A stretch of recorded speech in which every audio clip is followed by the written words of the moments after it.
Tu sais, dans les cultures anciennes, on pensait que l'ours était l'égal de l'homme. Oh, c'est pas une culture ancienne ici, mon vieux. Parfois, ça l'est.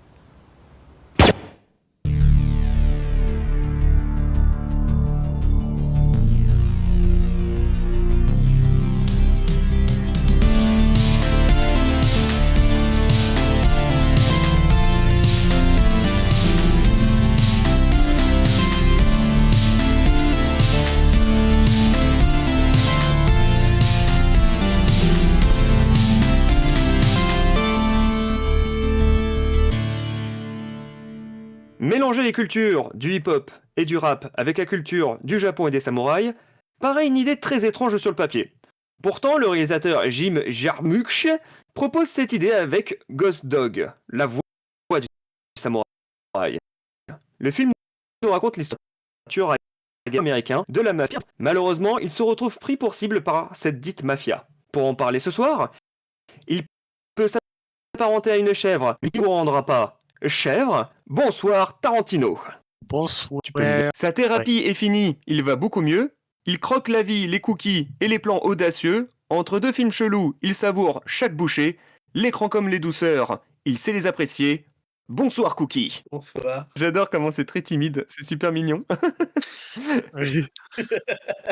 Donc du coup, pour commencer, vu que c'est ta première fois, c'est beau, Tarantino, on va commencer par toi, sur ton visionnage, qu'est-ce que t'en as pensé? Alors, Vas-y, lâche-toi. espérons qu'on m'entende bien. Et donc, découverte. Et je sais pas, le fond du film en soi, je pense que je suis un peu passé à côté. À chaud, comme ça, j'ai pas été transporté par l'histoire, ni même par la mise en scène, que je trouvais assez, mais peut-être assumé, justement, qui était très vieux japonais et tout ça. Donc sûrement assumé, mais bon, c'est pas forcément ma came. Donc voilà. J'attends de voir ce que le petit Corentin va nous en dire, et s'il pourra nous expliquer un peu plus le fond du film.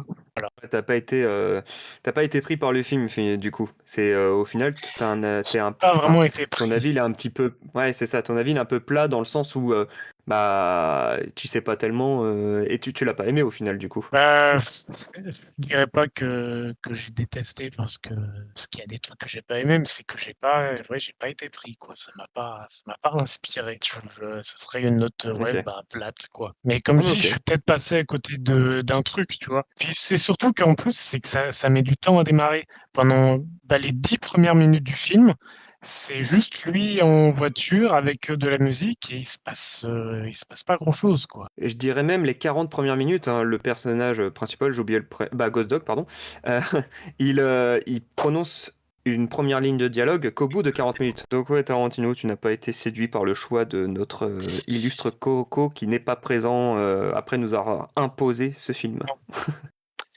Ouais, ce qui fait d'autant plus mal aux fesses de savoir qu'il est pas là. Régis, toi, t'avais l'air d'avoir un petit peu d'histoire que tu as évoqué en off dans le dernier épisode quand Coco avait fait le choix, tu avais l'air de un petit peu le connaître, ou en tout cas de non.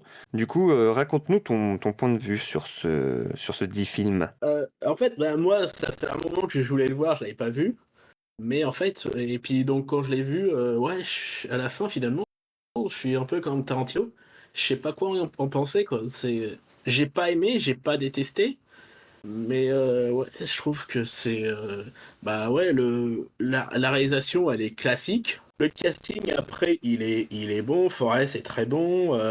Le méchant mafieux, là, Silva, au début, quand il arrive, l'autre, il rentre dans la pièce, il a un regard, vraiment, t'aimerais pas te retrouver en face. La musique, elle est bien.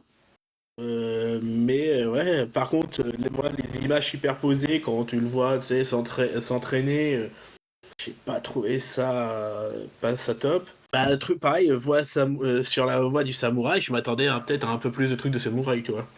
à part les textes et qui fait des mouvements avec son arme et l'entraînement, sinon et le titre, sinon t'as rien quoi sur le samouraï. Bah, il y a un peu les enseignements, surtout avec les textes poétiques qu'il y a au milieu, mais c'est vrai que sinon, par ça, Après, tu vois, je me suis un peu regardé autour du film. Il a été quand même en compétition pour la Palme d'Or en 99. Alors ça se trouve, on aurait peut-être adoré si on l'aurait vu à l'époque. Mais non, et puis j'ai regardé, qui s'était inspiré, le réalisateur s'est inspiré d'un film français, le Samouraï, Alain Delon.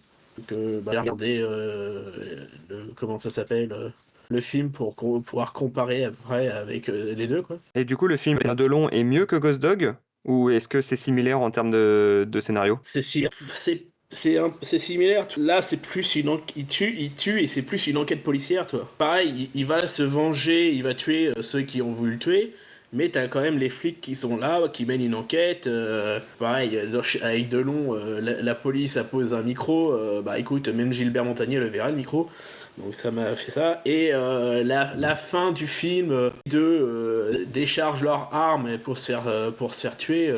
Bah c'est pareil quoi. Et si on te proposait du coup de regarder Ghost Dog ou le Samouraï, tu choisirais lequel entre les deux? Alors, j'en sais rien. Parce que Delon, il est bon dans Samouraï. Mais bon, je suis pas un grand fan de Delon. Peut-être plus sur Ghost Dog. Alors moi, on se fait... Mais qu'est-ce qu'on se fait chier? Oh là là, oh là là là là, il se passe rien. L'histoire du personnage principal, la Ghost Dog, elle est pauvre. Et franchement, l'histoire, elle est pauvre. Le gars, il a été chopé dans la rue parce qu'on lui pétait la gueule. Oh, puis putain, c'est un... Il est doué avec le flingue. Ah, il est fort. Ah, pourquoi? D'où? C'est quoi son passé? Qu'est-ce qui se passe? Alors oui, ça entretient une espèce de mythe où le gars, il est mystérieux, genre Dark Sasuke et tout. Mais moi, clairement, ça m'aide pas à comprendre le film. La seule fois où il joue avec un sabre, bah Ouais. justement, il joue avec. Ça manque d'action. Je trouve ça pas crédible, autant de par son personnage que par dans l'ensemble des différents acteurs. La mafia, je la trouve pas crédible une seule fois. Ils essayent de trouver le mec. Pourquoi ils essaient pas de créer un faux contrat pour essayer de l'attirer vers eux? Ils le font pas. Quand ils meurent tous mal. Je trouve que c'est surjoué sur plein de points. C'est voilà, toute la dimension samouraï, elle sert à rien. En fait, ça pourrait être un sous John Wick, tout simplement, avec un Black qui tue des gens, ça conviendrait. On dit juste, bah voilà, je sais pas, c'était un ancien de l'armée américaine, lequel il veut se faire disparaître parce qu'il a déconné, puis du coup il travaille pour la mafia pour survivre. Puis voilà, le film c'est un bon film. C'est tout, il y a pas besoin de plus. Le gars il est énervé parce qu'on a tué ses pigeons. Ou John Wick, on tue son chien, il est pas content. Bon bah lui il veut pas qu'on tue ses pigeons. Voilà, tu construis le film juste là-dessus, c'était suffisant. Donc franchement, j'ai trouvé rien de convaincant. La fin, elle est plate. Il dit je suis ton vassal, Ouais. il laisse énormément sur ce truc, t'as tous les textes et tout qui appuient énormément dessus. Mais pour moi, je vois juste un mec qui est content bah désolé du terme, c'est un joueur de Japon quoi, s'ils ton Sam, au lieu de jouer avec. Au lieu d'utiliser des flingues toutes les 5 minutes. Donc franchement, le parallèle entre, c'est ce que je disais en intro, le truc du rap, du hip-hop mélangé au Japon, j'ai pas accroché. Non, j'ai vu, c'est vrai qu'il y a ce truc-là du rap en plein milieu que j'ai pas trop capté. À la fin, il croise un autre gars qui a l'air d'être comme lui, visiblement, parce que lui, bah, ça a pas l'air d'être le Japon, mais ça a l'air de la chrétienté, où ils se croisent, ils font longue vie, je sais pas quoi. Et d'ailleurs, je crois que c'est le même mec qu'au début qui foutait des grosses mandales de coups de pied parce qu'on essaie de lui voler son sac. Donc, ok. Ah, c'était pas bien. Ouais. Je préfère, si on doit comparer avec les autres films qu'on a vus, je préfère voir Branded qui propose quelque chose d'assumé, what the fuck, ou THX 1138 qui est une dystopie qui est longue mais qui propose quelque chose de plus concentré. C'est vraiment, ils essayent de donner une aura au mec, genre trop mystérieux, trop puissant, trop charismatique, mais je suis désolé, c'est juste un mec random qui visiblement est capable de faire des choses mais on te l'explique rien. Donc non, clairement, non, vraiment non. J'ai vu en VF, peut-être que comme vous, je sais pas, mais je pense que la VF, elle arrange pas le film non plus, parce que la VF, elle fait très très cheap par contre. Hein. Il arrive souvent quand le podcast est lancé, mais il a déjà vu le film, faut pas s'inquiéter. Toujours un temps d'avance, jamais en panique, il vit le cinéma à sa façon unique. Bonsoir Coco. C'est du coup très approprié pour ce soir, effectivement. Je refais juste le topo. Tarantino a trouvé Bonsoir ça tout le monde. très plat. Régis a comparé Ghost Dog avec le samouraï avec Alain Delon, dont Ghost Dog est inspiré. Moi, j'ai trouvé archi chiant, mais alors archi chiant, mais j'ai dû le reprendre à 3 fois parce que j'y arrivais pas. Donc maintenant, Coco, tu vas pouvoir nous expliquer pourquoi ce film. Pourquoi? Alors, il me semble que c'était parce que tu l'avais pas encore vu, ça faisait partie de ta watchlist. Du coup, j'avais effectivement recommandé Ghost Dog, tout simplement parce que j'étais tombé au hasard dessus. Je sais plus sur quelle vidéo ils en parlaient, mais c'était surtout parce que j'étais retombé sur Forest Whitaker, sur Whitaker. Il me semble que c'était le rôle de Saw Gerrera, parce que je faisais regarder Rogue One à un petit que j'embrigadais dans l'entourage. Donc j'étais retombé sur Whitaker, sur le fait qu'il avait joué Saw Gerrera non seulement dans les films live Star Wars, mais aussi dans les séries animées Clone Wars, si je me trompe pas. Donc j'ai commencé à être interloqué sur le fait que Whitaker était habitué au rôle de personne un peu à part dans une certaine société, d'outcast, et donc rarement personnage principal. Et donc j'avais recommandé Ghost Dog surtout par curiosité. Je trouve que le rythme est mal maîtrisé. En fait, j'aurais dû regarder. J'ai pas eu l'occasion, plutôt, j'ai pas pris le temps, mais j'ai pas eu l'occasion de regarder Le Samouraï d'Alain Delon. Quand on voit que c'est une production Canal+, si je me trompe pas, ce film, on sent, on sent vraiment. Je sais plus qui est le réalisateur. J'aurais dû me regarder. On sent vraiment la patte de jeunes réals qui se sont dit, vas-y, on va faire un peu comme les films d'anciens, avec Alain Delon, et on va mettre un rythme lent. Et je salue l'effort, mais c'est vrai qu'on se fait quand même un peu chier et qu'il y a des parties du film qui pourraient se regarder en 1.5, voire 1.75. Il n'y a pas grand-chose qui se passe. C'est un film qui pêche un peu sur. Maintenant, il y a des aspects intéressants dans ce film. J'aime beaucoup. J'apprécie un peu la BO, et notamment un des membres à la production musicale qui est crédité au début, qui est Reza, RZA. Le Reza a produit donc une partie de la bande-son de ce film. Et c'est donc, on sent en fait qu'il y a aussi une volonté dans la démarche de ce film de rendre un hommage un peu au rap new-yorkais, avec un personnage, tout simplement un type de tueur à gages, mais qui sera un grand fan de culture japonaise. Ça fait vraiment weeb des années 90, mais plutôt de tout l'héritage japonais des samouraïs. Et donc, on sent quand même la grosse influence, la volonté de rendre hommage un peu au Wu-Tang dans ce film aussi. Il y a une volonté de transmission aussi. En fait, qui est un top régulier aussi de certains films japonais, avec la volonté de transmission, avec notamment la petite fille sur le banc, transmet le bouquin. Et donc, j'ai trouvé qu'il y avait des éléments un peu intéressants, mais c'était un peu, comment dire, comme un collage, comme un tableau où un réal a pris tous les trucs en fait qu'il aimait bien. Et ouais, je pense que effectivement, j'étais très patient avec ce film parce que j'avais envie de le dire, et on se fait quand même un peu chier. J'ai l'impression de voir des retraités qui courent avec des petits jouets qui font piou-piou. Tu les vois pas faire de la torture, tu les vois pas attaquer des gens. Enfin, si, ils attaquent des gens, mais seulement pour rechercher Ghost Dog. Ils sont pas dans la décadence sur la prostitution, sur la drogue, ce genre de choses. Tu sais pas vraiment ce qu'ils font, à part fumer et jouer au poker. Et je trouve que le message qu'il essaye d'avoir, eh ben, il le prend pas parce que y a rien qui tient le coup. Ce sont tous des gens qui font piou-piou et bouhou. J'aime bien.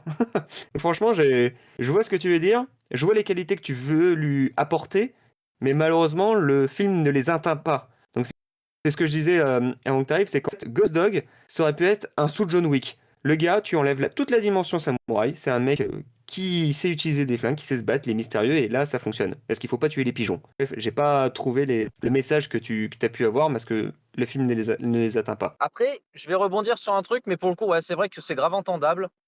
C'est que il n'y a pas une volonté de. Alors, il n'y a pas une volonté, il y a peut-être pas les moyens aussi mis en œuvre, mais il n'y a pas une volonté de rendre, par exemple, cette espèce de mafia très épique et de romantiser un peu cette mafia, pas de la rendre seulement cool, mais de la rendre même impressionnante. Et c'est vrai que, quelque part aussi, c'est un autre regard aussi sur le monde de la drogue. C'est vrai qu'on a l'habitude, enfin, on a l'habitude, entre guillemets, non, tous les points de vue ont été apportés.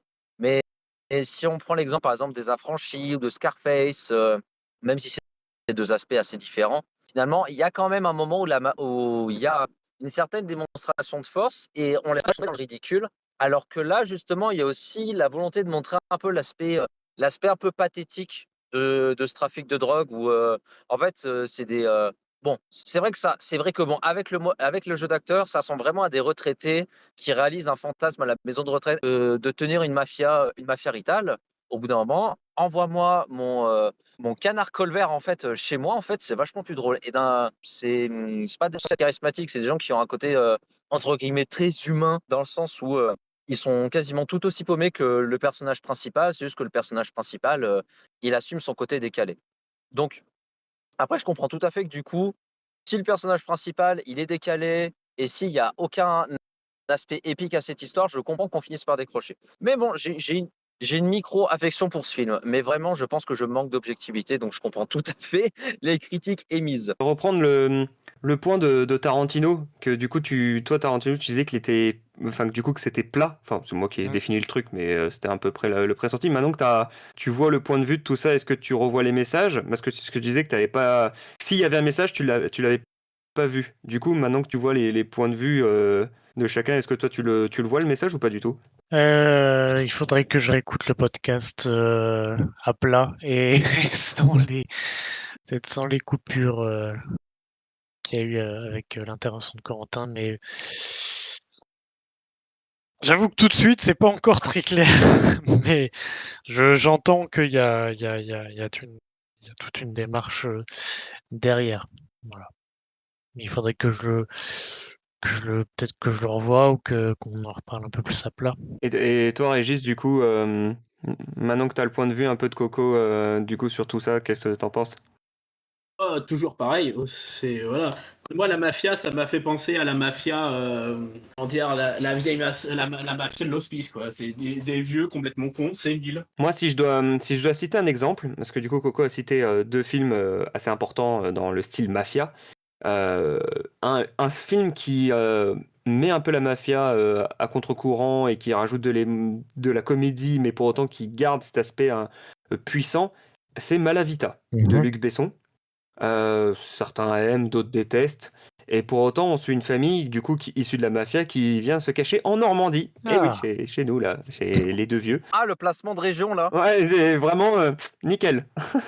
En plus, il parle du Calvados, c'est un alcool excellent. Enfin bref. Du coup, le film, malgré qu'il propose une vision quand même un peu pétée, avec des vieux qui tiennent tout ça et qui sont complètement dépassés, il arrive quand même à proposer quelque chose d'assez intéressant. En plus, il y a De Niro, il y a Michel Pfeiffer, enfin, c'est des grands noms derrière la caméra. Et eux, ça marche. C'est drôle, c'est parfois cruel, mais c'est bien fait. Et en plus, on parle de Luc Besson, donc c'est pas toujours le cas sur ce réalisateur. Et peut-être parce qu'il tournait en Normandie et du coup c'est un cadre formidable pour faire des super films.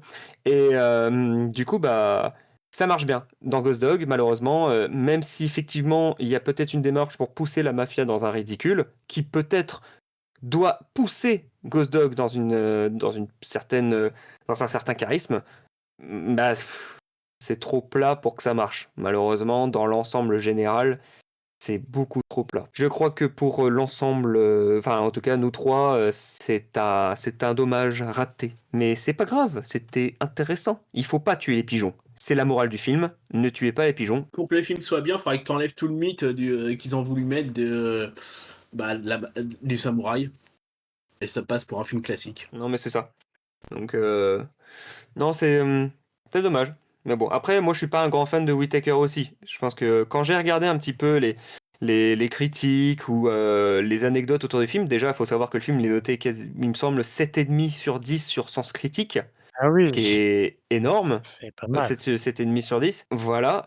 Quand tu regardes un peu les critiques, c'est les gens, ils sont soit archi Whittaker, soit ils ont vu le film quand il est sorti, donc en 99. Et c'est vrai que peut-être qu'en 99, il n'y avait pas autant de films dans ce style-là.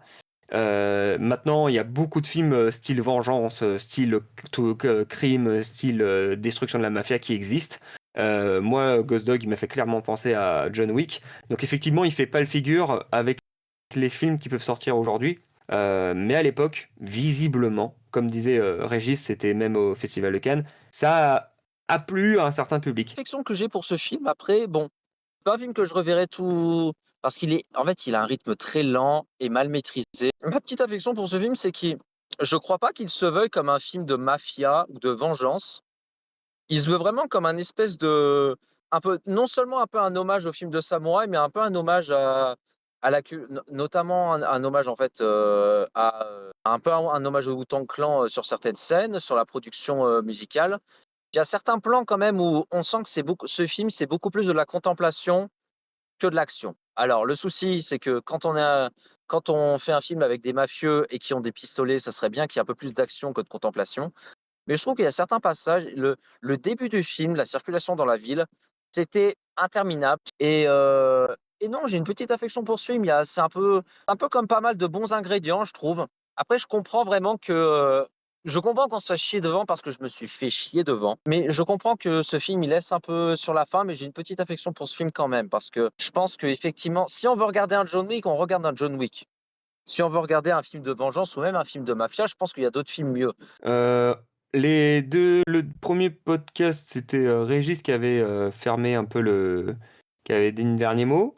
Dans THX 1138, c'est Coco qui avait dit le dernier mot. Donc Tarantino, est-ce que tu aimerais conclure, nous dire un dernier petit mot sur ce passage? Pigeon. Pigeon. Ah, achetez le DVD, achetez le Blu-ray, achetez le 4K, achetez tout. Soyez des pigeons. Non, Rien de plus à nous transmettre, à part pigeon. plus, non, c'est que des fois, on se fait chier devant un film, mais en fait, il y a des trucs plus poussés qui n'y paraît. Donc voilà. Il faut pas être fermé dans la vie. Moi, c'est ce que je retiens. Ouais, c'est pas faux.